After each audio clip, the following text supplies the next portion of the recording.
All right, so let's go through each part. All right, so we completely redesigned the tuning pegs. So these are now kind of an open-closed design with aluminum buttons and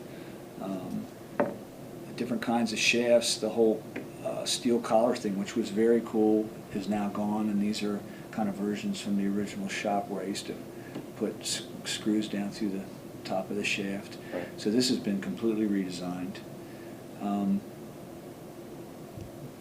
We've made some changes to the truss rod, but those are internal that make it vibrate more with the guitar.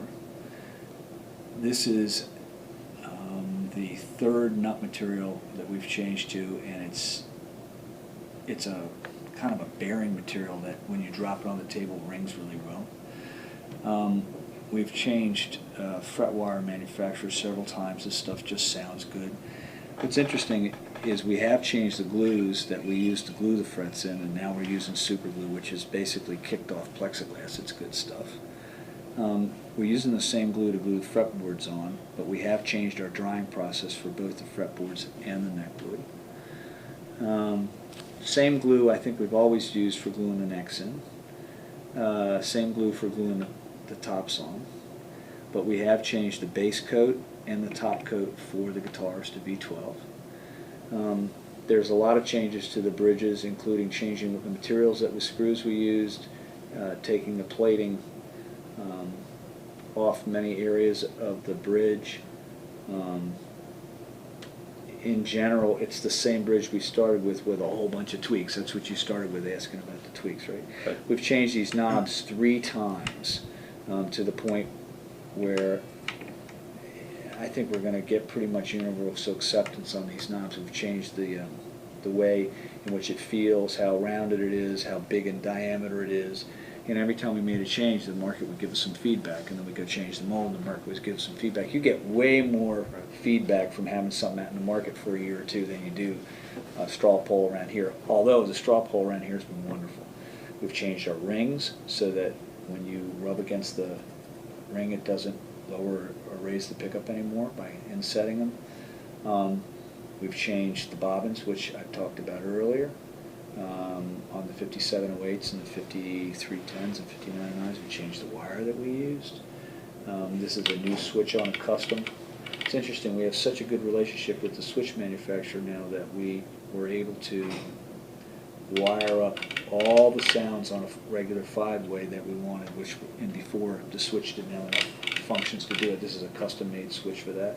We changed the cap that we use on the tone control. Same jack plate as always. Pretty much same back plates as we've always used.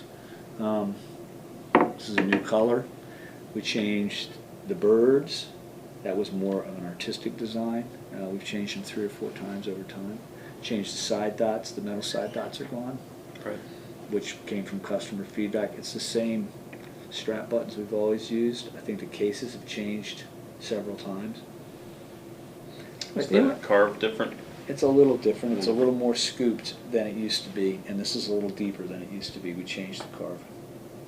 Back to more of what it was when we started. You know, slowly over time, when we would reprogram it, we would lose a little bit of the character in the carve, and we spent some time bringing that back.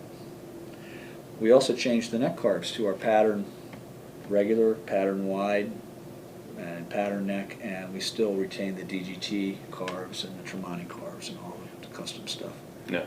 Can you explain the pattern concept to me? Well, we started with our neck shape. It was just our neck shape, and then we made it a little bit wider, about a 1/32, you know, the diameter of an A-string wider at the nut. And then we made a wide, thin neck.